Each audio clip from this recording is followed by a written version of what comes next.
Hi everybody. I'm in my car. Oh my gosh, look at those rays. I don't know, I don't know how to stop that from happening. Anyway.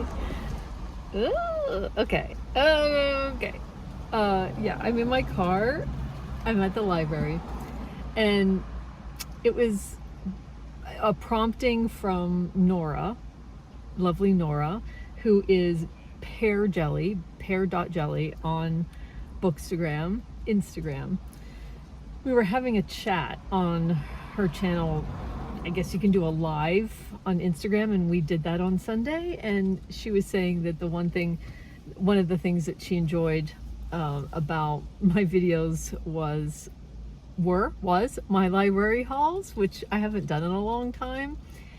It's harder to do them in the summer because now I have my windows down and it's the city and I'm right in front of a very busy sidewalk. But it prompted me to get back to doing them sometimes because I like them. I think the thing that I said was that I felt like I would get out all these holds and then I wouldn't read a lot of them because that's just the nature of holds for me. It's like casting a wide net and then seeing what lands. So then I would never then talk about. So anyway, went into the library since it is about 1 o'clock in the afternoon and it's a good 90 degrees. I got some nitro cold brew at the coffee shop that's in the library. It's Yin's coffee. It's super good. It's got a little bit of almond milk in it, which I do rarely. I don't know why I did it today, but I did. I picked, let's see, I had a couple holds that came in. I had no idea I had this many holds. I thought I had one. And the one that I thought I had, or that I knew I had, based on the website, is this one called There Is No Ethan. I saw this in the New York Times, I think. It's not the kind of book I would normally read, but I like, what's it called? Journalistic nonfiction, and this is that. How 3 Women Caught America's Biggest Catfish by Anna Akbari. Out by Grand Central. Part memoir, part explosive window into the mind of a catfish. A thrilling personal account of 3 women coming face to face with an internet predator and teaming up to expose them. This is a story from 2011. 3 successful and highly educated women fell head over heels for the brilliant and charming Ethan Schumann. And I think we can tell by the title there was no Ethan Schumann. I look very like sunburned and overheated. Trust me, I am not sunburned and I am no longer overheated. I did go running this morning and I don't know, the flush never left, but I am not sunburned. Lots of shading and sunscreen goes on with my skin for sure. Okay, what do I have next? I don't even remember this. Let's see. Can I do this? Ooh. The Color of Everything: A Journey to Quiet the Chaos Within by Corey Richards. A renowned climber, this is coming back to me. A renowned climber and National Geographic photographer shares his incredible adventures and the early trauma that drove him to seek such heights. In order to escape madness, I will live madly. I will risk my life in order to save it. We'll see about that one. And then I don't know about this one, but it was a new release. I've heard some people reviewing it now with mixed reviews. I love the cover. It's a stack of books. I love it. It looks nice and crisp and I love the colors. But I don't know if I'm gonna like the premise. 6 o'clock in the morning, Sunday, at the worn out end of January. Isn't that the truth? In a small room, cold and dim and quiet, an undergrad student works on an essay about Shakespeare's sonnets. Her name is Annabelle. Despite her efforts, she cannot stop her thoughts from slipping off their intended track into the shadows of elaborate erotic fantasies. Interesting. We'll see. And I got this out of the library again. I've had it out before. I never got to it. I had it on my mind because I want to reread Bluettes by Maggie Nelson, and then I realized I never got to this. So let's see. Maggie Nelson's The Argonauts is a genre-bending memoir, a work of auto theory, offering fresh, fierce, and timely thinking about desire, identity, and the limitations and possibilities of love and language. At its center is a romance, the story of the author's relationship with the artist Harry Dodge. Writing in the spirit of public intellectuals like Susan Sontag and Roland Barthes. That sounds really good. I'm going to try this first. Out of all these books I have here, although I will dip into this because I like reading a bit of nonfiction first thing in the morning. So this is definitely something I will try. And then I'm still reading Giovanni's Room, so that's still going. Then, just to have in the background and to mix in somewhere with other things I'm reading, I do like to balance out book energies, and I'm waiting on Lolita by Vladimir Nabokov to come to me because they don't have it on the shelf. So I knew I wanted to read another Anita Bruckner. I don't own any more Anita Bruckners, and I picked these two. I don't know which one I will try, but this one looks good because I think it's about this woman on the front, and then this one's called Family and Friends. I don't know, this is more of a, has more characters in it, and this has, I think, a central female character, and it's something about betrayal. So we'll see. I know I'm gonna like either one of those. So the next time I see you, I will have an update on what I'm reading now, which is Giovanni's Room, and I finished that Elizabeth Bowen, and I also finished The Editor by Sarah Franklin, that nonfiction, and I'll touch on those a little bit. A couple other things. I'll let you know what books I'm digging into, and so I'll see you in the next clip. Hi, me again. I am so right in the middle of so many things right now. I thought, if I get a chance to go to the library tomorrow, that means that some of my books that I have out, that I have finished, are going back, and I don't want to forget that I've read them. So no matter what I'm in the middle of, which obviously is doing stuff outside, and I'm simmering chili that I'm making for my son because he's moving back to Harrisburg, and I want to freeze some things for him so that when we help him move out there, that he can have some things frozen in the freezer, because he's going to start work, and then after the first week he has to go on a training trip to Florida. So it's, it's just going to be crazy, and I just want him to have good food, as moms do, I guess. I went to Harrisburg yesterday. I drove the 3 hours out there, 3 hours and some minutes out there from Pittsburgh to scout out apartments for him. He has gotten a promotion / new job, and he's starting August 12th, and it's the end of July. It's July 27th today. So, and he's working. So I thought in a more calm manner I would, and also these apartments he's looking at are like, they're all being looked at right now, and we wanted to see what I could scout out. So we looked at some things online, we talked to some people, I went out. Long story short, he has an apartment. I took photos, I did a walkthrough, I sent the things to him. He said yes, I said yes. It's all happening. So his best friends are out in Harrisburg. They will be there when we arrive with the little van. He doesn't have very many things, and it'll be great. It's so exciting. I'll be sad though, because he's not going to be here, but he's back where he loves to be with his really great friends, and I'm so happy for him. And I love the Harrisburg area, so I don't mind it. I went to my favorite coffee shop yesterday before leaving town. Had to go to Camp Hill, go to my favorite coffee shop, which I've been going to for over 20 years.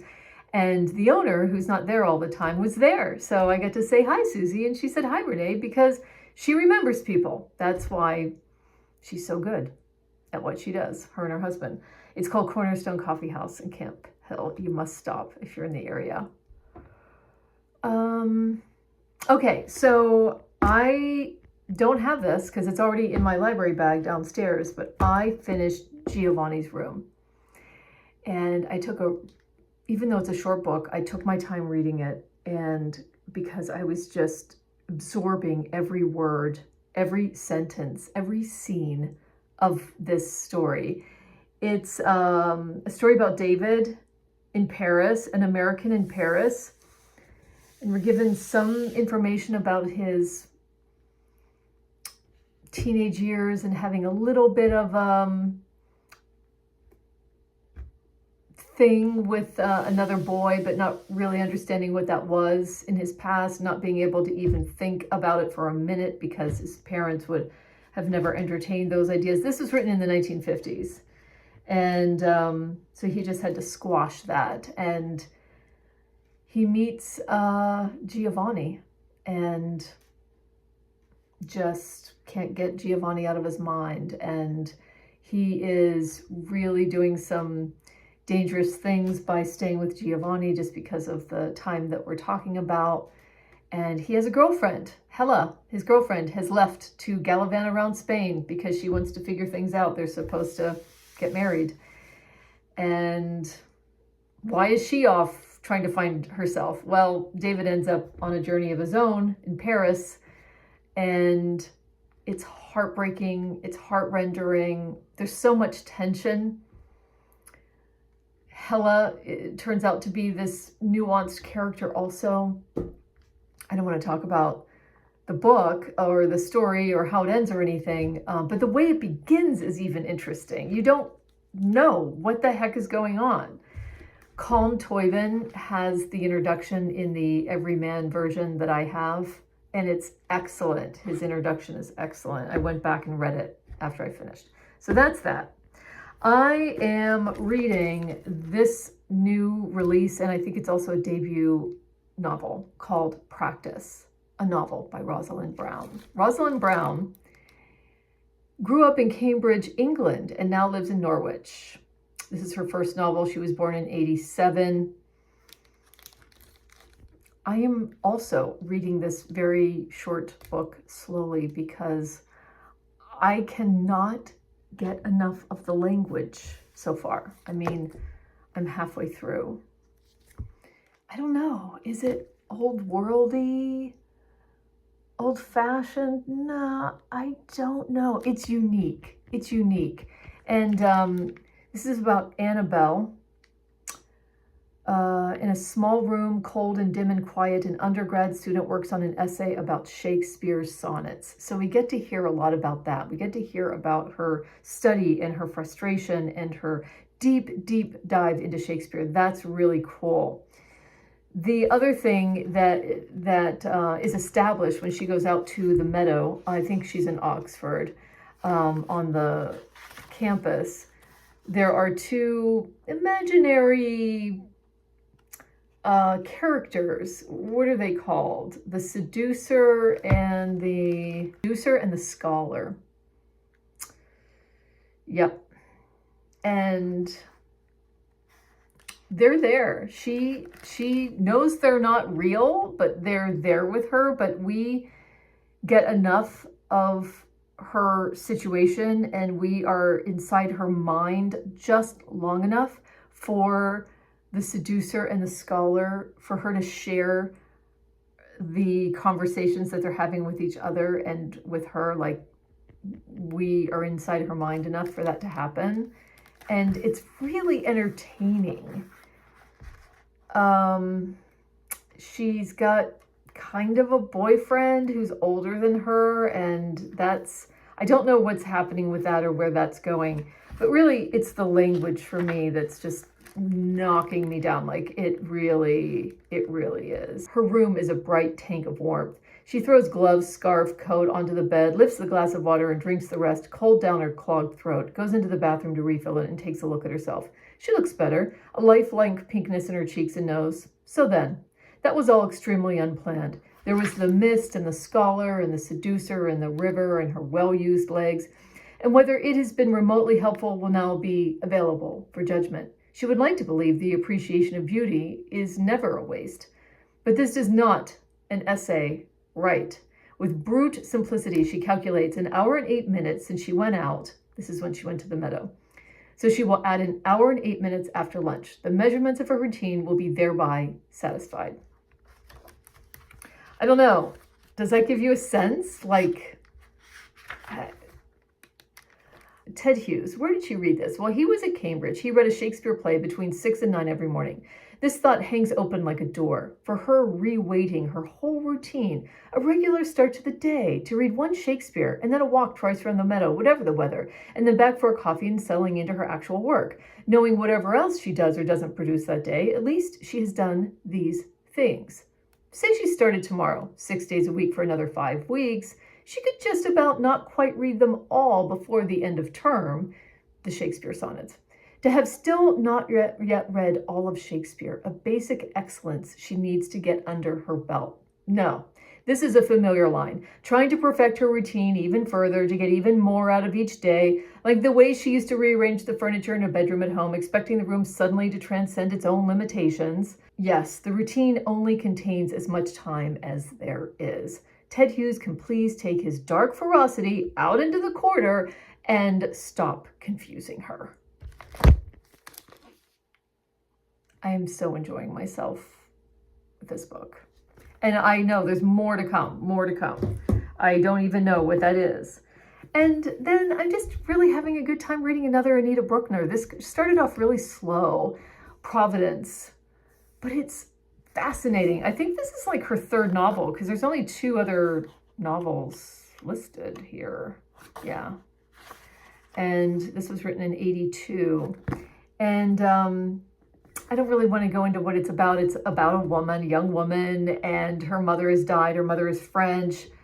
She's living in England, and she's in love with a professor that she works for that's unrequited.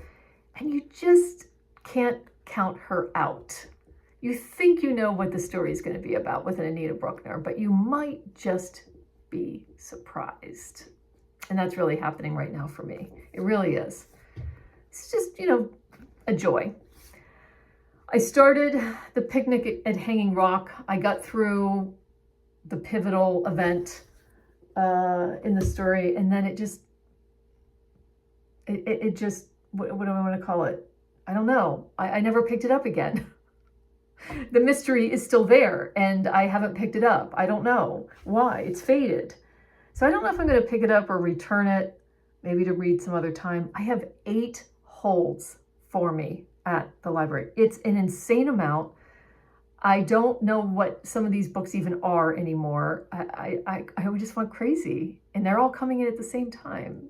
I don't know. Anyway, I hope you're into something really good, whether it's a tried and true author, whether it's a debut novel, whether it's a James Baldwin or some like amazing author like that. Tell me what's going on in this end of July and what you're getting into. Thanks for watching, and I hope to see you on the next one. Bye.